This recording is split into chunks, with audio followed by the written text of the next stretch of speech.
The village was small and isolated, a cluster of weather-worn wooden homes set against the harsh, unforgiving plains. Life here was brutal, and every day was a struggle for survival. Water had to be carried from the distant well, food was sparse, and superstition ran deeper than the river that cut through the outskirts of the settlement. In this world, a woman's worth was often measured by her ability to bear sons strong, healthy boys who could continue the family name and work the land. Girls, while cherished in small moments of affection, were often seen as burdens, unable to contribute in ways that mattered to the village's survival. It was into this unforgiving environment that a woman gave birth to her third child.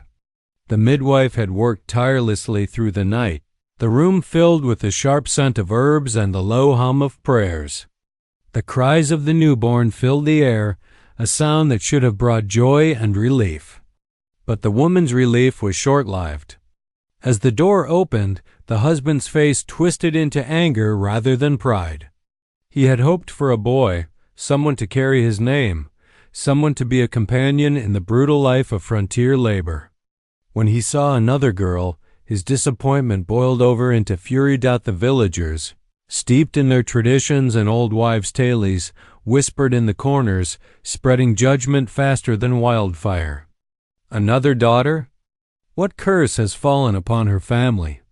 They murmured.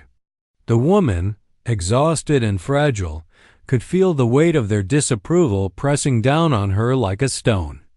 Even her own husband's gaze, once a source of comfort, now burned with resentment. The child she had brought into the world, innocent and pure, became a symbol of failure in the eyes of those who were supposed to love and protect her. Her punishment was immediate and cruel. The husband struck her, the force of his blows shocking in their ferocity, fueled not only by disappointment, but by years of fear, anger, and frustration that had been quietly building. Each strike was a reminder of her perceived inadequacy. The villagers looked on, some with cold acceptance, others with reluctant sympathy, but none dared intervene. The woman fell to the floor, bruised and trembling, clutching her newborn daughters to her chest. Her spirit, though resilient, began to falter under the sheer weight of relentless cruelty. Yet even in this darkest moment, a quiet defiance lingered within her. She whispered to her daughters, tiny voices cooing back in innocent trust, promising them protection she herself could barely believe she could offer. Her eyes, red-rimmed from tears and exhaustion, darted to the door, imagining escape, imagining a life where her children could be safe and valued for who they were rather than what they could be. The village, meanwhile, continued its judgment, their voices sharp and merciless. They recited old tales of misfortune that befell families who bore too many daughters, tales passed down for generations, each one reinforcing their fear and cruelty. In their minds, this woman's suffering was deserved, a lesson in obedience and the natural order of things.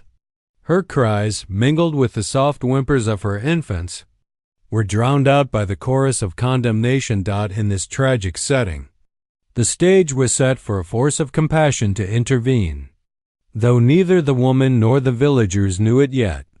Her life, hanging by a fragile thread between despair and survival, was about to intersect with a stranger whose quiet strength and moral conviction would challenge the cruelty she had endured. But in this moment, all that existed was pain, injustice, and the raw, human struggle of a mother doing everything she could to protect her children in a world that seemed determined to punish her for them. Far from the cruel judgments and narrow-minded superstitions of the village, life on the open plains followed a different rhythm. The horizon stretched endlessly, painted with shades of gold and green, broken only by the distant line of mountains and the occasional scattered tree. Here, amid the whispering grasses and the low hum of the wind, lived a man whose life had been shaped as much by solitude as by circumstance. He was a rancher, a solitary figure who managed his land with quiet diligence, tending to his cattle, repairing fences, and ensuring the ranch ran smoothly. Yet, beneath the surface of this self-sufficient existence, there lingered a profound loneliness, a void left by losses he rarely spoke of. The rancher had once known companionship and love, but those days had been taken from him by fate. His wife had died young, leaving him to shoulder the burdens of ranch life alone, and any children they might have had were gone with her. Over time, he had learned to keep his heart guarded, trusting in the steady rhythm of work rather than in the unpredictable nature of human connection. Friends and neighbors were few. Most people found him distant, almost unreachable. He was respected for his skills and integrity, but his social interactions rarely went beyond practical necessity. Despite this isolation, the rancher was not without warmth or empathy. Those who knew him well understood that beneath his stoic exterior lay a man who valued justice, compassion, and the quiet dignity of hard work. He had an unspoken moral code, a sense of right and wrong that guided his actions even when no one was watching. Life had taught him to notice suffering even when others ignored it, and he had a soft spot for those who were oppressed or vulnerable. Perhaps it was the shadow of his own losses that made him sensitive to pain in others. Or perhaps it was simply the inherent decency of a man who had lived long enough to recognize the harshness of the world. On the day he would meet the woman, the rancher rose before dawn. The sky was a pale sheet of pink and lavender, and the air carried the scent of dew-soaked grass and distant pine. He saddled his horse and rode toward the village not because he had any pressing business there, but because he sensed, without knowing why, that something was amiss. Life in the frontier was unpredictable, and he had learned to trust his instincts. His eyes, sharp and observant, scanned the horizon for signs of trouble. And his mind worked in the quiet, deliberate way of a man accustomed to making decisions alone. The rancher's reputation preceded him in the surrounding areas. Stories of his fairness and quiet courage traveled faster than he did, and villagers often spoke of him with a mixture of respect and awe. Yet he had never sought glory or recognition. He was not a man of grand gestures.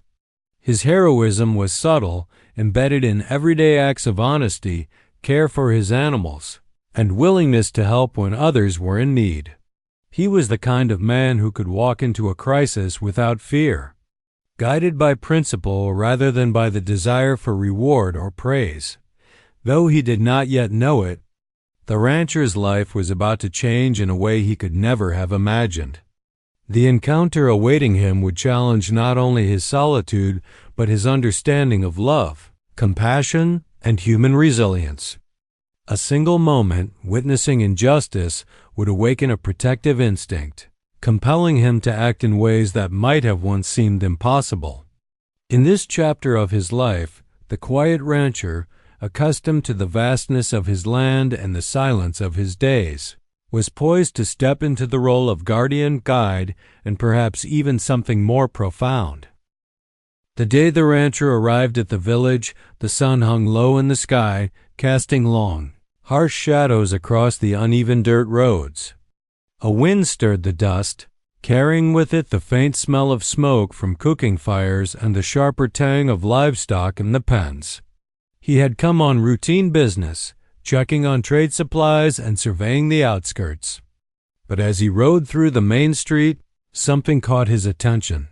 A commotion near the small cluster of homes on the village's edge. At first, it was the sound that drew him, a cry raw and shattering, cutting through the ambient noise of clanging tools and livestock calls. Then he saw her. The woman, small and trembling, was pressed against the wooden siding of a weathered house. Her face was streaked with tears, her clothes disheveled, and faint bruises darkened her arms and cheeks. In her arms she clutched her 3 newborn daughters, each wrapped in a thin cloth that offered little warmth. The sight stopped him in his tracks. His horse snorted nervously, sensing the tension in the air. The villagers, a cluster of men and women hardened by the rigors of frontier life, stood around her in judgment, voices raised in anger and disapproval. Another daughter? One man spat. What curse brings this upon us? They didn't see her as a person, only as the embodiment of bad luck. The rancher's sharp eyes noticed the way they encroached on her space, how fear and force had replaced any shred of compassion. He felt a surge of indignation, not the loud, violent kind, but a quiet, simmering determination that something had to be done. He dismounted, the leather of his boots pressing firmly into the dusty ground. His presence immediately drew attention. Villagers paused, sensing an outsider with authority, someone not bound by their petty judgments. The rancher's eyes, calm but piercing, scanned the group. He didn't raise his voice immediately. He didn't need to. The weight of his gaze alone caused hesitation, a crack in their united front of cruelty. Finally, he spoke, his voice steady low and commanding respect without shouting. "Step away," he said. Simple, direct. The crowd shifted uneasily. His reputation as a fair yet unyielding man preceded him, and instinct told the villagers that this was not someone to provoke lightly. Slowly, grudgingly, they began to back off, murmuring complaints but leaving the woman and her infants a narrow space of safety.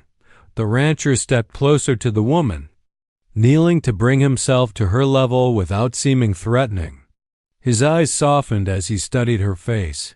The exhaustion, the pain, the flicker of fear mingled with defiance. "You're safe now," he said quietly but firmly. "No one here has the right to hurt you anymore."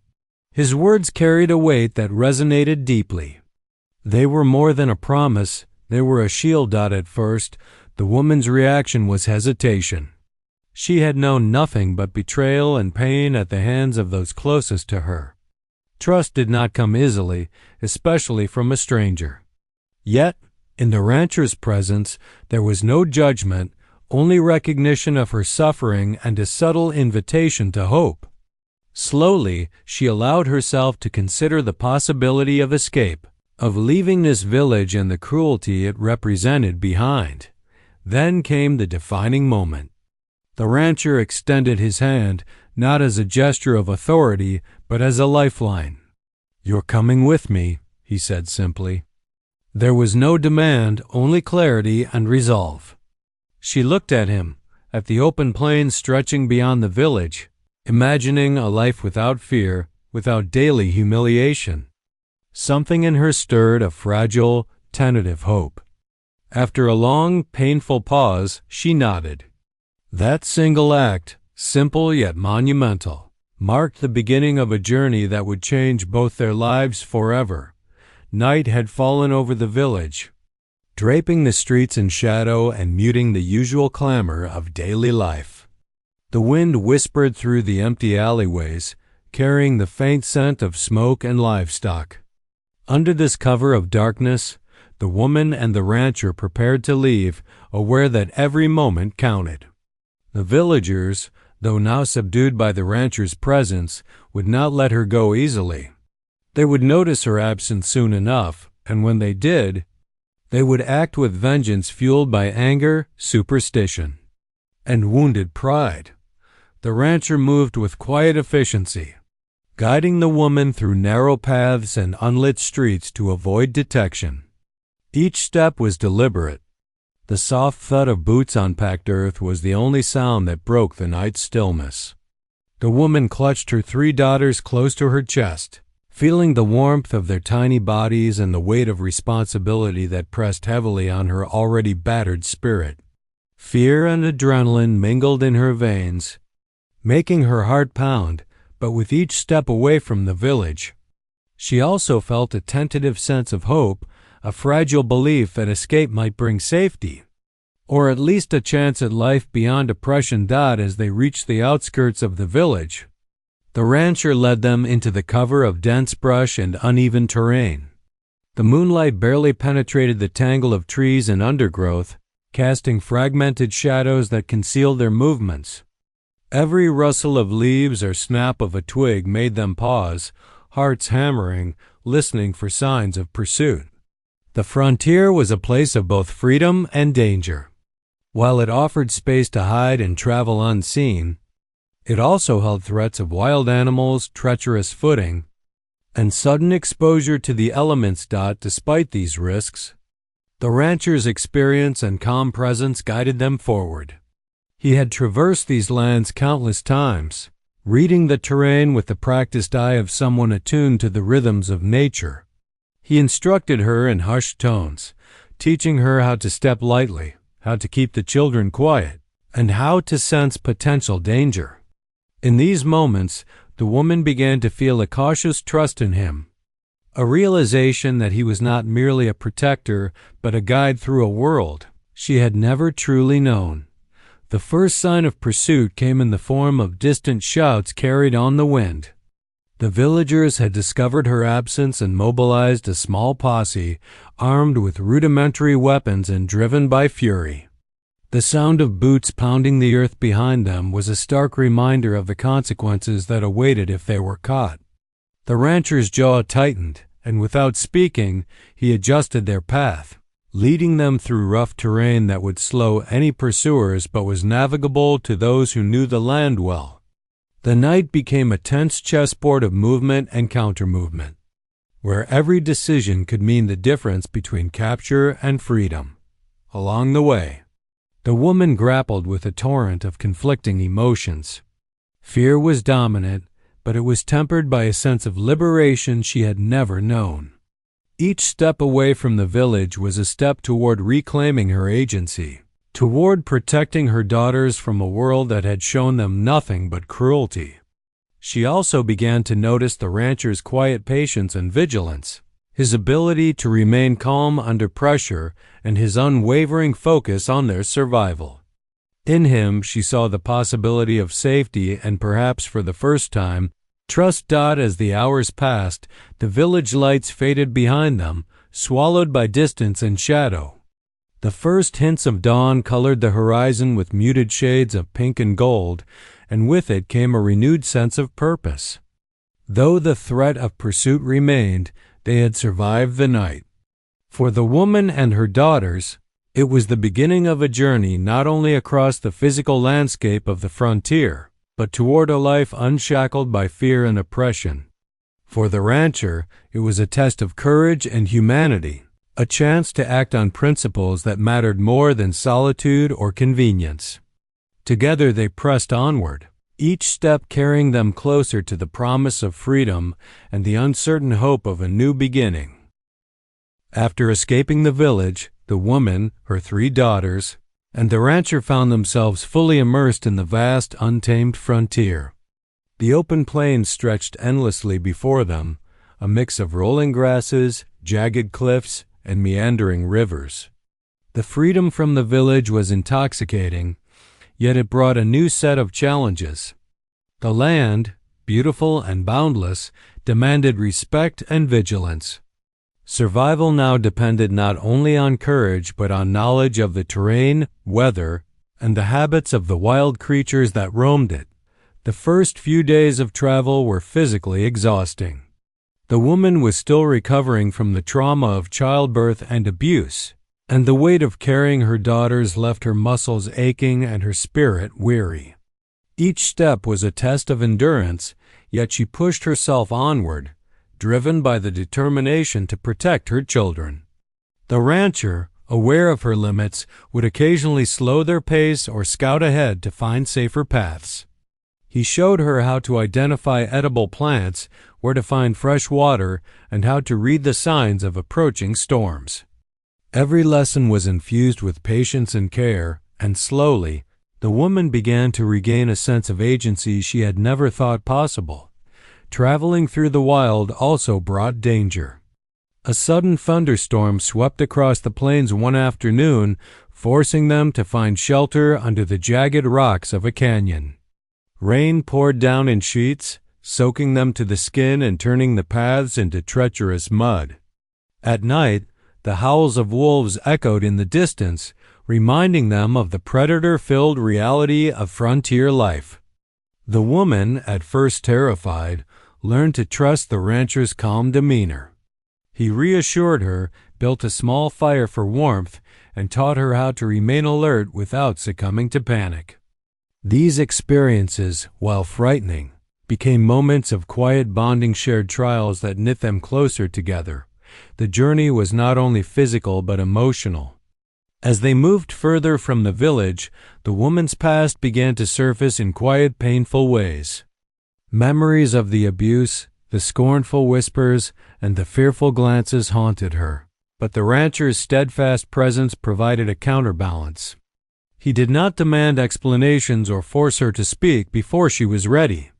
Instead, he offered small gestures of kindness, sharing water, making her laugh with a dry joke, or simply walking beside her in silence. Through these actions, she began to see him as more than a rescuer. He became a companion, someone whose steady presence allowed her to process trauma and rebuild her sense of self. Alongside survival, there were moments of awe. They witnessed sunsets that set the sky ablaze with orange and purple, rivers that shimmered like silver in the sun, and meadows dotted with wildflowers. The daughters, though small, giggled and cooed at butterflies and birds, offering glimpses of innocence that reminded the woman of the beauty life still held. These fleeting moments of peace reinforced her resolve to keep moving forward, to carve out a safe, stable existence for her children. Through each hardship, the rancher's character shone. He was patient but firm, protective but respectful, embodying a moral compass that guided every decision. He encouraged the woman's involvement in decision-making, fostering her confidence in her own judgment. By the end of the week, the woman and the rancher had developed a rhythm together, silent understanding, punctuated by brief words of instruction or reassurance. A growing trust born of shared adversity. The journey through the wild was transformative. It tested their endurance, sharpened their skills, and strengthened their emotional bonds. The frontier, with all its perils, became both a crucible and a sanctuary, a place where the woman began to reclaim her identity, where the rancher's solitude was softened by responsibility and companionship, and where the seeds of a profound, unspoken connection started to take root. The wilderness, untamed and vast, mirrored the journey of healing and self-discovery they were embarking upon, and each step carried them closer to a life that neither fear nor cruelty could define.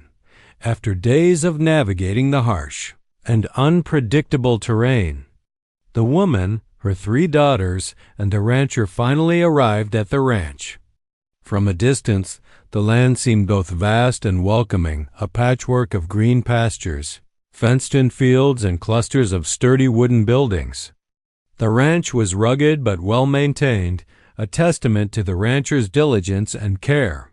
For the first time since leaving the village, the woman felt the possibility of safety, a place where she could breathe, without fear of judgment or violence. The rancher led her along the winding path to the main homestead, showing her the small house where they would live. Its walls were solid, the roof intact, and the hearth ready for firewood. He showed her the barns where the livestock was kept, the pens where chickens and pigs roamed, and the fields where crops had been sown with meticulous attention. Each detail was explained with care, not just as a lesson in survival, but as an introduction to a life where work and purpose could coexist with safety and freedom. The woman, still carrying the heavy weight of recent trauma, moved cautiously. The ranch was unfamiliar territory, and while it promised safety, it also brought responsibility. The rancher recognized this and encouraged her to take small steps. She helped feed the animals, gather water, and tend to the newborn daughters, guided by his patient instructions. These tasks, though simple, became acts of empowerment. Every chore completed successfully reinforced her confidence, giving her a sense of agency she had long been denied in the oppressive village. For the daughters, the ranch was nothing short of paradise. They could crawl, explore, and coo in the open space without fear. The woman watched them with a mixture of relief and wonder, seeing their innocence and vitality as a stark contrast to the suffering they had narrowly escaped. Each smile and laugh from her children chipped away at the lingering fear and despair in her heart. The ranch became a sanctuary not only for her body but for her spirit, a prairies, place where the trauma of the past began to lose its power over her present. Even as the ranch offered refuge, there was still work to be done. The rancher involved her in practical matters, mending fences, tending to crops, and organizing the barns. At first, she felt overwhelmed, the weight of labor mingling with the emotional burdens she carried. But the rancher was patient, allowing her to learn at her own pace, offering guidance without judgment. In these moments, their bond deepened. She came to see him not only as a protector but as a partner, someone whose respect and steadiness allowed her to rebuild trust in another human being. Nights on the ranch were a mixture of quiet reflection and cautious optimism. Around the hearth, the rancher shared stories of the land and the challenges he had faced alone. The woman listened, drawing parallels to her own journey, finding comfort in the shared acknowledgement of struggle. Sometimes she spoke of her life in the village, the abuse, and the fear she had endured.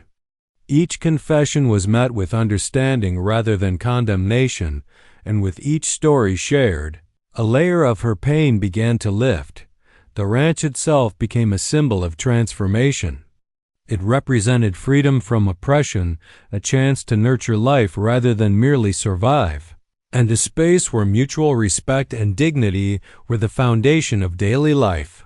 Slowly, the woman's confidence returned, and she began to take initiative, deciding how to arrange the home, caring for her daughter's needs, and even offering input on ranch work. By the time several weeks had passed, the ranch had ceased to be just a physical refuge. It had become a home. The woman and the rancher had established routines, shared responsibilities, and a silent understanding that neither would return to the life of fear and cruelty they had left behind.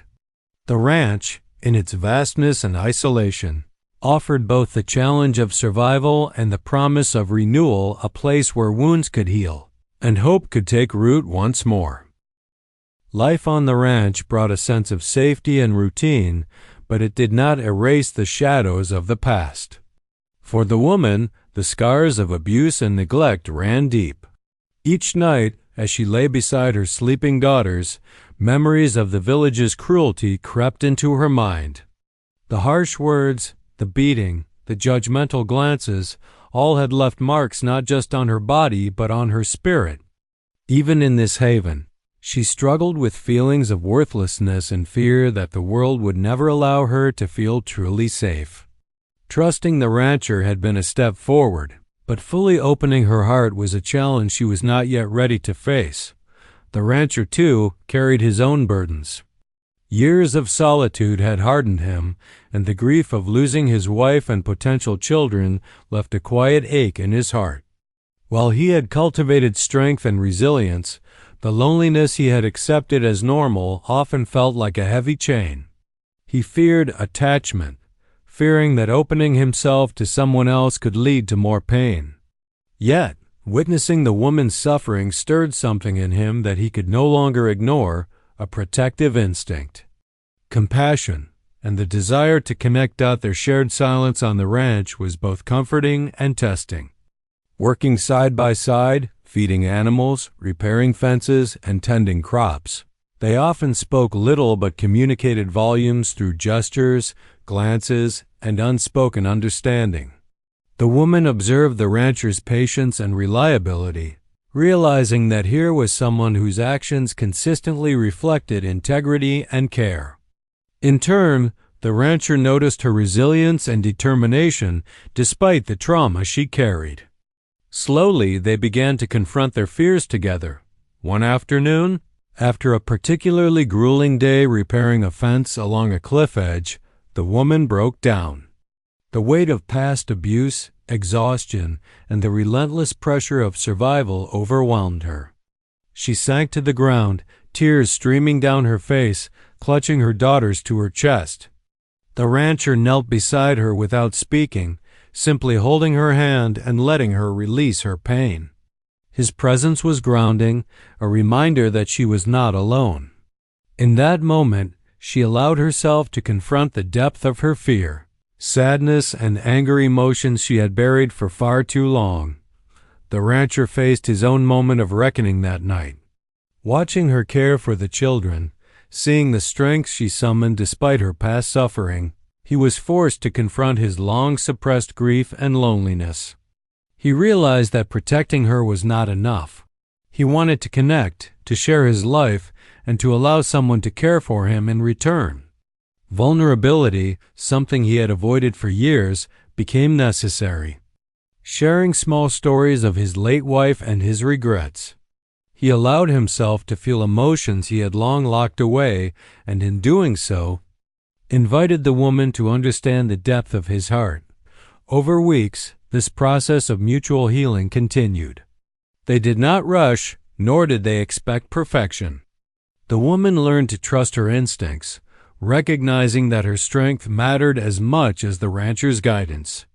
The rancher, in turn, learned that caring for someone deeply required courage, patience, and humility. Their conversations, once cautious and guarded, became honest exchanges of emotion, hope, and vulnerability. Each small breakthrough, whether a laugh shared over a clumsy task, a tender word, or a silent moment of understanding further, cemented the bond forming between them. By confronting their inner demons together, they transformed the ranch from a mere physical refuge into an emotional sanctuary. The land became a mirror of their resilience, the wild terrain reflecting their struggles, the sheltering buildings symbolizing their emerging trust, and the children embodying the future they could shape together. In facing their past traumas, they began to rebuild not only themselves but a life grounded in respect, compassion, and the possibility of love. Life on the ranch had settled into a fragile rhythm of work, care, and quiet moments of peace, but the shadows of the past were never far behind. One crisp morning, as the sun climbed over the horizon and painted the plains in hues of gold and amber, the rancher noticed signs of intrusion near the edge of the property: broken twigs, scuffed dirt, and the faint smell of smoke drifting from the nearby forest. His instincts, honed over years of life on the frontier, alerted him immediately. They were not alone. The village had sent a small posse to reclaim the woman, and they were closing in. The woman, sensing his tension, felt a chill of fear run down her spine. Despite the safety and freedom they had built on the ranch, the memory of the village's cruelty resurfaced in full force. She remembered their contempt, their anger, and their insistence that she was a burden because she had 3 daughters. Now that hatred had followed her into what she had believed was a sanctuary. Her heart raced as she clutched her children, anxiety mingling with determination. She would not let anyone take them away, not again. The rancher moved swiftly to prepare for the threat. Though he was a man of peace, he was also a man of action, and he knew that survival often demanded courage and decisiveness. He inspected the fences, secured the barns, and moved livestock into protected areas. Then, he found a vantage point atop a ridge overlooking the approach to the ranch, scanning the horizon for signs of the posse. His mind worked quickly, formulating a strategy to defend the woman and her children while minimizing unnecessary confrontation. As the sun climbed higher, the sound of hooves pounding the earth grew louder. The posse emerged over the ridge rough, determined men wielding crude weapons and shouting threats. Their intent was clear: the woman must return, or they would take her by force. The rancher felt a surge of protective resolve. This was no longer about escape or survival. It was about asserting their right to live freely, to refuse submission to cruelty and superstition. The first confrontation was tense and electric. The rancher stepped forward to meet the posse, his stance firm and unwavering. His voice, calm but commanding, cut through the shouting. "She is not coming with you. Leave now or face the consequences. The men hesitated, uncertain how to respond to someone so resolute. The rancher had long been known in the surrounding territories for his fairness, courage, and reputation for not tolerating injustice. That reputation gave him an advantage. The posse realized this was not a man to be bullied or outmaneuvered easily. The standoff was more than a clash of physical strength. It was a test of moral authority. The woman, though frightened, stood beside the rancher, her presence a silent declaration that she would not be treated as property or punishment. For the first time, she felt the full weight of her own courage. Her daughters, nestled safely nearby, became a symbol of what was at stake. In that moment, the rancher and the woman understood that their bond, forged through shared trauma and survival, was now a shield stronger than any weapon. After tense negotiations, threats, and displays of strategic positioning, the posse gradually retreated. The rancher's steadfast resolve, combined with his intimate knowledge of the land, had forced them to reconsider. They left behind angry shouts but no physical confrontation. Their intent thwarted by a man who would protect what he valued and a woman who refused to be victimized again. Once the threat had passed, a heavy silence settled over the ranch. The woman and the rancher embraced, relief mingling with lingering adrenaline. They had faced the violence of the past and emerged unbroken. The event crystallized the reality of their situation. The world beyond the ranch could be cruel, but together they had the strength, courage, and cunning to defend their sanctuary. The encounter with the posse did more than test their survival skills. It cemented their partnership, trust, and the understanding that freedom must often be claimed and protected with both heart and resolve. After the tension of the village posse's retreat, life on the ranch settled into a quiet but profound transformation. The woman, her daughters, and the rancher had survived the immediate threat, and in doing so had confronted both external danger and the lingering fears that haunted them. The experience left them changed, not only in their understanding of the world's cruelty, but in their recognition of their own resilience and capacity for courage. The ranch became more than a shelter. It became a living symbol of survival, growth, and the possibility of a new life unburdened by oppression. For the woman, the transformation was gradual but undeniable. She began to move with more confidence across the ranch, tending to the fields, caring for the livestock, and organizing daily tasks with a newfound sense of authority. Each task completed was a victory over the helplessness she had once felt in the village. She realized that she was capable, not just of surviving, but of thriving in this environment.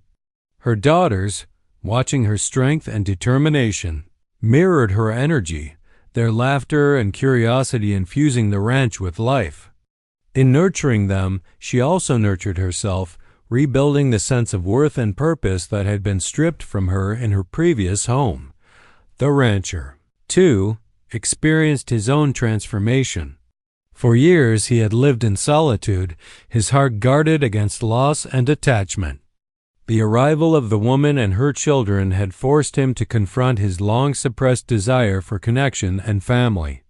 Through shared labor, quiet evenings by the hearth, and moments of mutual care, he discovered that opening his heart was not weakness but strength. The act of protecting and guiding them became a source of purpose, and in return, their trust and reliance offered him the warmth and companionship he had long denied. Himself, their bond deepened with each passing day. Tasks on the ranch became shared endeavors, blending the woman's growing independence with the rancher's experience and knowledge. Together they repaired fences, tended the crops, and ensured the livestock thrived. Beyond the work, there were small moments of intimacy, conversations at dusk, laughter over a clumsy attempt at chores, or quiet glances that spoke volumes. These moments, though subtle, built a foundation of trust and affection. a mutual recognition that they were no longer alone in facing the challenges of life. Healing was not instantaneous. The woman still carried the emotional scars of abuse and neglect, and the rancher bore the memory of loss and loneliness.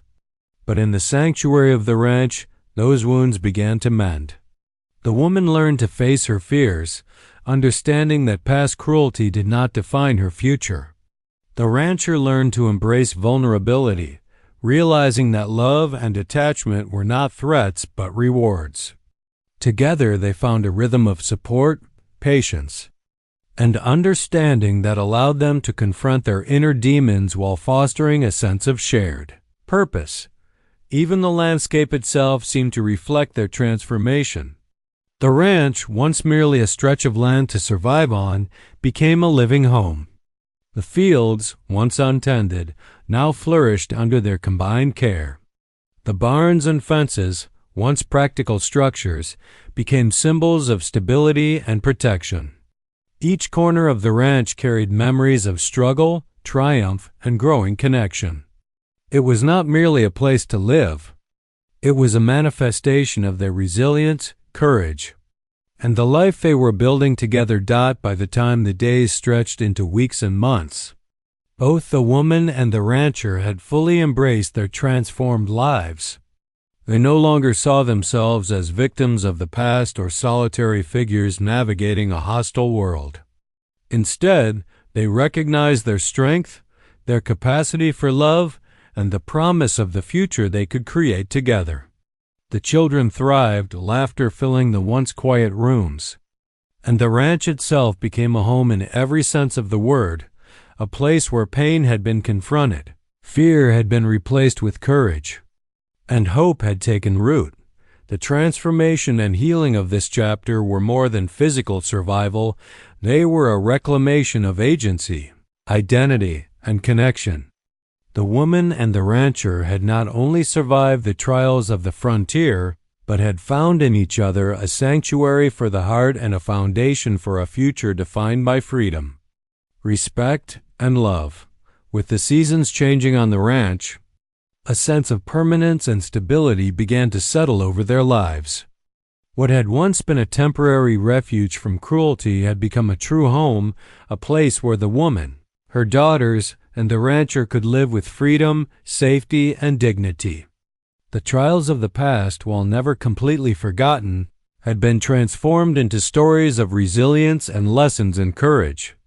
Each sunrise brought new opportunities, each task in the fields and barns a reminder that they were no longer defined by fear or oppression but by their ability to shape their own lives.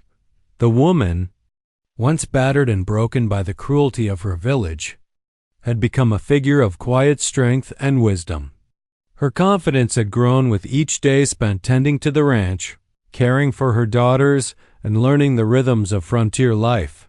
She moved with purpose, her hands skilled in work that once would have seemed impossible. Her laughter, once rare and tentative, now filled the air, blending with the songs of birds and the soft lowing of cattle. She taught her daughters about the land, about kindness, and about courage, instilling in them values that the village had sought to suppress. Each day, she reclaimed a little more of herself, her spirit nourished by the freedom and dignity the ranch provided. The rancher, too, had changed. His long years of solitude had given him strength, but it had also left a quiet ache of loneliness that he had long accepted as normal. Now, with the woman and her children as part of his life, he experienced connection in a way he had not thought possible.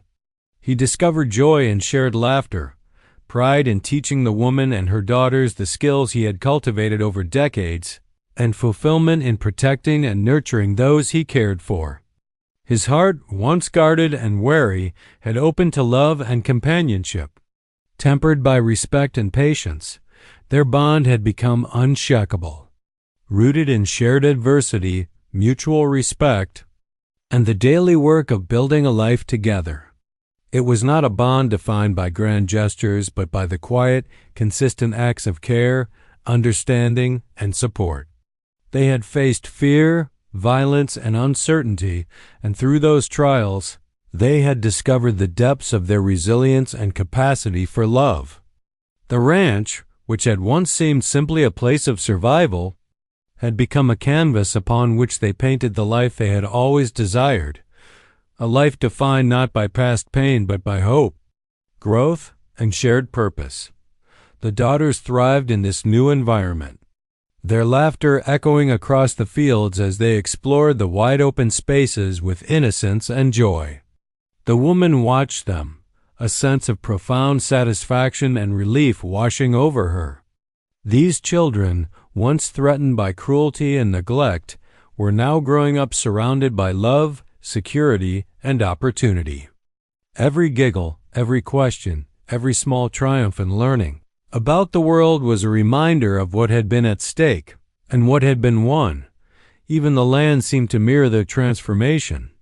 The fields flourished, the crops yielded abundantly, and the barns and fences stood strong, a testament to their labor and determination. The horizon, wide and open, symbolized the limitless potential of the life they had chosen to build. Challenges still existed: weather, the demands of the land, and the ever-present reminders of human fragility, but they faced these challenges together, fortified by trust, love, and shared experience. In the end, their story became one of triumph over cruelty, of resilience in the face of fear, and of the transformative power of compassion and courage. The woman, the rancher, and their daughters had not only survived, they had built a life rich in meaning, safety, and joy. The ranch was no longer just a place to live. It was a home, a sanctuary, and a symbol of hope. Their pasts, filled with pain and hardship, were not erased but woven into a tapestry that strengthened their present and illuminated the path forward. Together, they faced each new day with confidence, love, and a shared vision of the future. Theirs was a life reclaimed from suffering, defined by choice, nurtured by care, and bound by the enduring hope that, even in a harsh and unforgiving world, a new beginning is always possible.